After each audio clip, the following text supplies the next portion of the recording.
on the sand, no plans in sight. The sun dips low, paints gold on white. A breeze that whispers, stories untold. This map's alive, watch it unfold. Where the road bends, I follow its smile. Every mile feels like a trial or a gift. Or a gift. Wanderlust whispers, calling my name. Every town different, but somehow the same. The world keeps spinning, I keep running, chasing colors, chasing something. Good morning guys, so it's our day 2 in Bali. So it's another chill day. So pupunta kami sa mga cafes dito sa Bali. I think 2 or 3 cafes yung pupuntahan namin for today. And then in the afternoon, we have reservation at the Lawn Beach Club. And yun nga lang, sana sana hindi umulan kasi chinek namin yung weather, parang nagbabanta yung ulan. And yung outside, medyo madilim yung ulap. Sana umaraw and matuloy yung beach club namin. And yun guys, we're ready to go. See you later!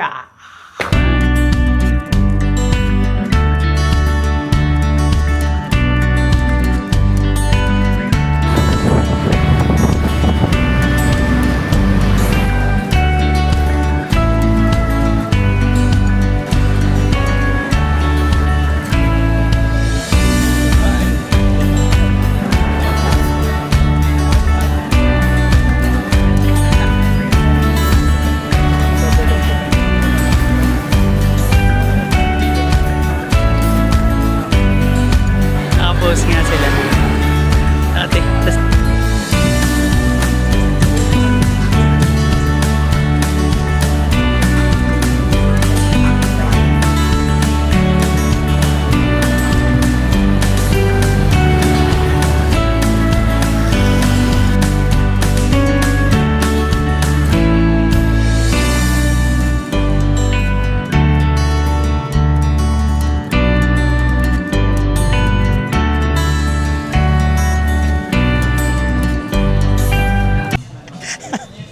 guys, sorry, natatawa ako kasi hindi pala naka-play yung video. Ang dami ko nang nasabi, almost 5 minutes akong nagsasalita kanina, hindi pala naka-play yung video.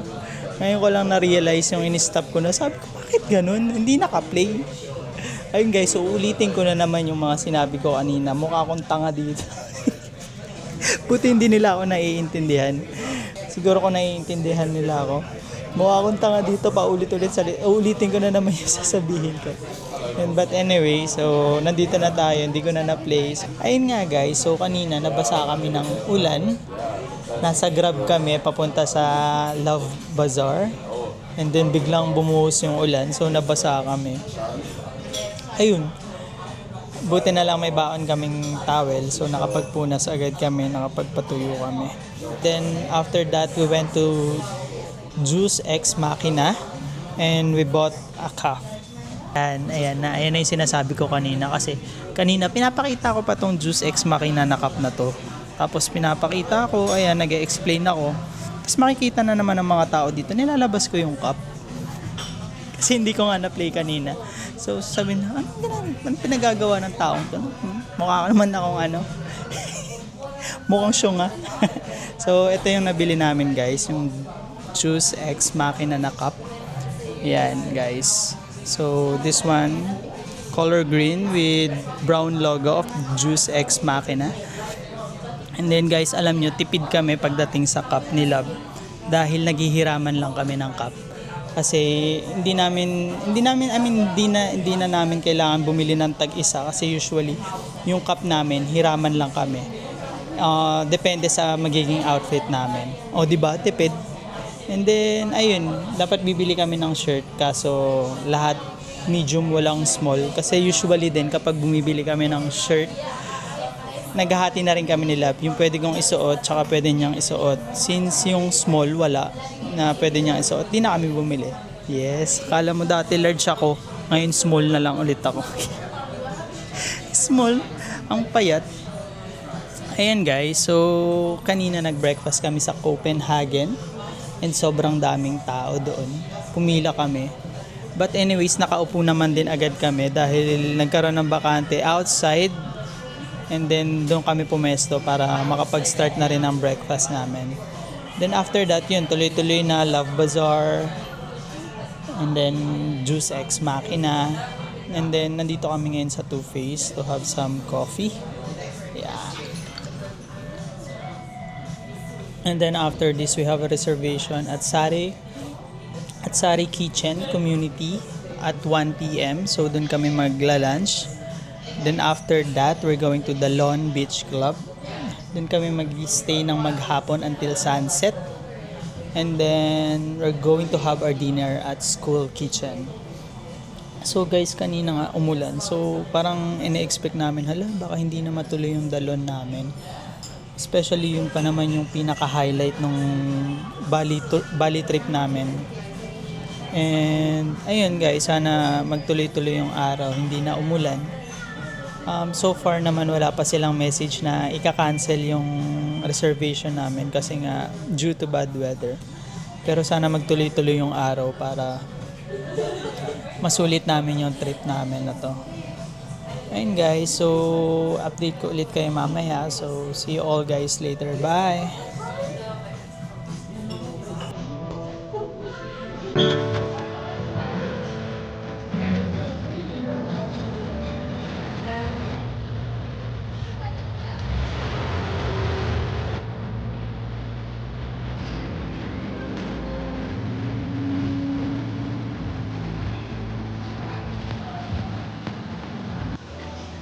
Ayun guys, nandito na naman tayo ngayon sa serye na puro kainan.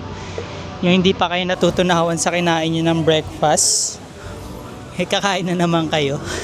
And also, kakatapos nyo lang magkape, magkakape na naman kayo. Wala akong kutsara. Ay wait, mukbang po ang ano natin ngayon, ang travel vlog natin ngayon ay mukbang.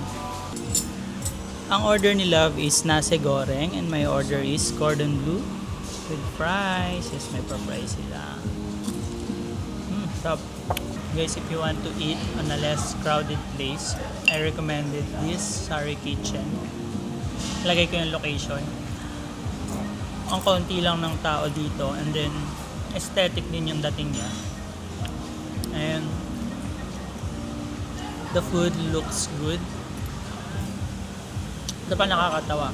After namin dito sa Sari Kitchen, we're going to the Lawn Beach Club. We have a reservation there at 2:30 p.m. So, puro kainan din yun guys kasi consumable yung payment namin for that beach club. Halos lahat naman ng beach club dito is consumable siya. So, sayang naman kung hindi mo gagamitin, di ba? Consumable siya. So, order lang kayo ng order ng pagkain. So, puro kain lang talaga. Yung workout namin, bago kami pumunta ng Bali, babawiin namin ngayon dito. Yun guys, so kain muna kami.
morning guys! So this is our day 3 here in Bali.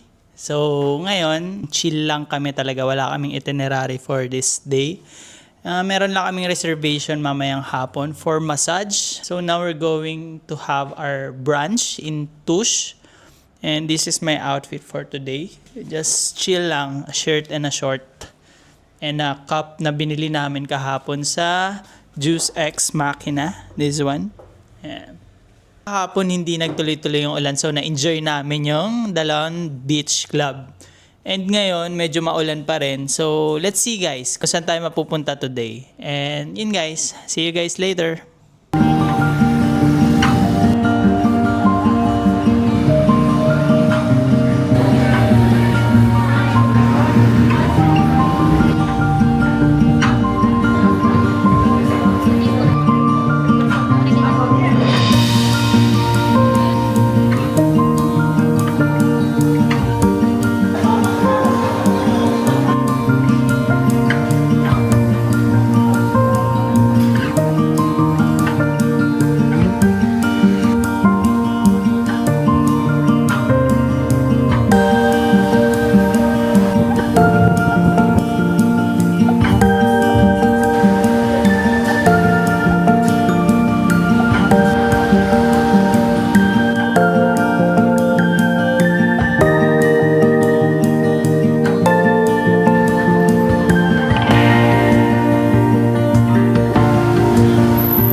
Hi guys, so yun nakauwi na kami dito sa hotel.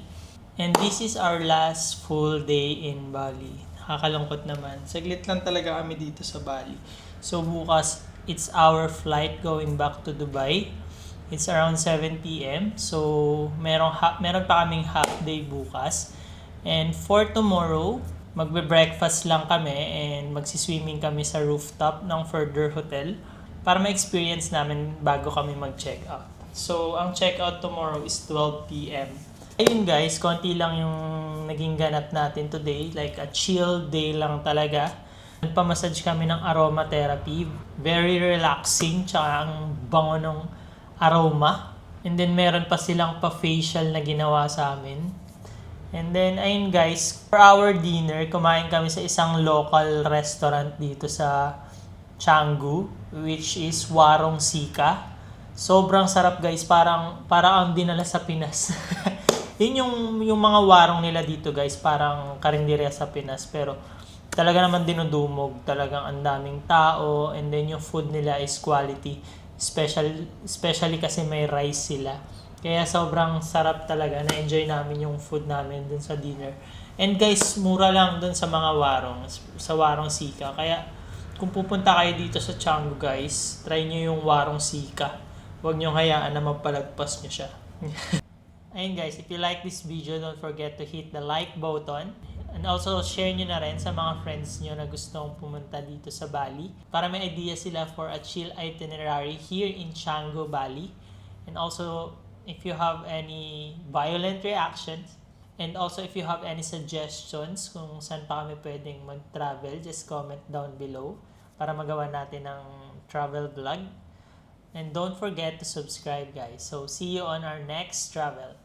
Bye! Elastic hours, they expand and shrink. Memories blur faster than you